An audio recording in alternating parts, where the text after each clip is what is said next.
যেন যেন নির্বাচনের মাধ্যমে এই দেশকে আমরা আর বিদেশের দাবেদার রাষ্ট্র বানাতে চাই না। আমরা পরিষ্কার বলছি, সুজনের জরিপ ৭১% মানুষ পিআর পদ্ধতিতে নির্বাচন চায়। প্রতিটা ভোটারে সেখানে মূল্যায়ন হয়। আর পিআর সিস্টেম নির্বাচনের মাধ্যমে এককভাবে ফ্যাসিস্ট চরিত্র সরকার প্রতিষ্ঠিত হওয়ার সুযোগ নাই। এই পরিবর্তন আমাদেরকেই করতে হবে।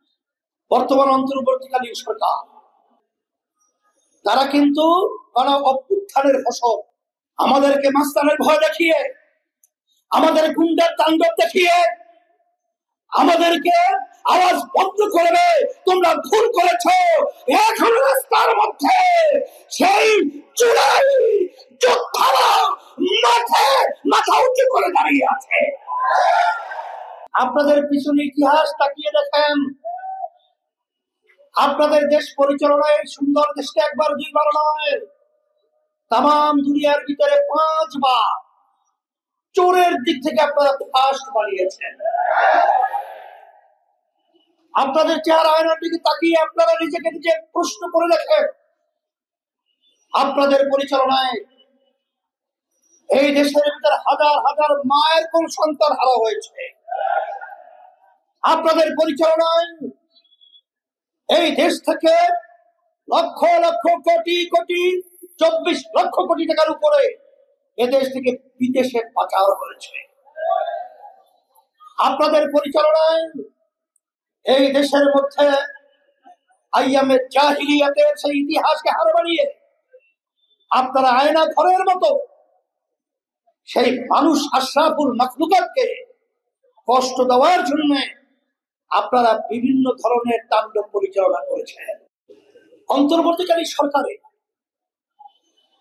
যে ঘোষণা ছিল যে সংস্কার, দৃশ্যমান বিচার, এরপরে জাতীয় নির্বাচন, কিন্তু আমরা দুঃখ সহকারে বলতে হয়, আজকে দুঃখ বুক ভরা নিয়ে বলতে হয়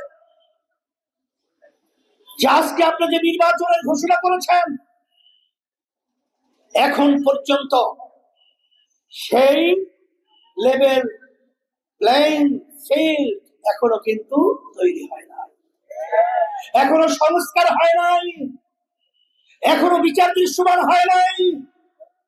এই অবস্থায় আপনি জনতা নির্বাচন করবেন আর হাজার হাজার মার্কল খালি হয়েছে, হাজার হাজার মানুষ বন্ধ হয়েছে, শত শত মানুষ চক্ষু হারিয়েছে, তাদেরকে আপনি কি জবাব দিবেন?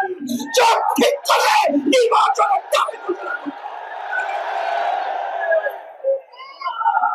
সেই লক্ষ্যে 5ই আগস্ট 24-এর পরে যে ক্ষেত্র তৈরি হয়েছে দেশ গড়া, মানবতার কল্যাণের নিশ্চয়তা বাস্তবায়ন এবং ইসলামকে রাষ্ট্রীয় ক্ষমতায় নেওয়ার যে সুযোগ এসেছে 53 বছরে আর আসে নাই। এই সুযোগ যদি আমরা সদ্ব্যবহার করতে না পারি, আমাদের ভবিষ্যৎ প্রজন্ম সন্তানগুলো যখন ইতিহাস পড়বে তখন আমাদেরকে ধিক্কার জানাবে, আমাদেরকে ঘৃণা করবে, আমাদেরকে নিয়ে আফসোস করবে যে সুযোগের পরেও তারা কেন সুযোগকে কাজে লাগাতে পারে না। আমাদেরকে মাস্তানের ভয় দেখিয়ে, আমাদের গুন্ডার তাণ্ডব দেখিয়ে আমাদেরকে আওয়াজ বন্ধ করবে, তোমরা ভুল করেছ। এখন রাস্তার মধ্যে সেই চূড়াই যোদ্ধারা মাঠে মাথা উঁচু করে দাঁড়িয়ে আছে। আমাদের দেশে টাকার বিদেশে পাচার করার সুযোগ দিতে চাই না। আমাদের দেশকে আর বারবার সন্তান মাহারা হোক, আর সন্তান মাহারা হয়ে মা চিৎকার করবে, এই পরিবেশ আমরা চাই না। এই পরিবর্তন আমাদেরকেই করতে হবে। বাংলাদেশ স্বাধীনতার পরে আমরা যে নির্বাচন পদ্ধতি দেখেছি, আমাদের সম্মানিত গাজী ভাই বলেছেন, আমি সেই কথা পুনরাবৃত্তি না করে আমরা পরিষ্কার বলছি, সুজনের জরিপ ৭১% মানুষ পিআর পদ্ধতিতে নির্বাচন চায়। প্রতিটা ভোটারে সেখানে মূল্যায়ন হয়। আর পিআর সিস্টেম নির্বাচনের মাধ্যমে এককভাবে ফ্যাসিস্ট চরিত্র সরকার প্রতিষ্ঠিত হওয়ার সুযোগ নাই।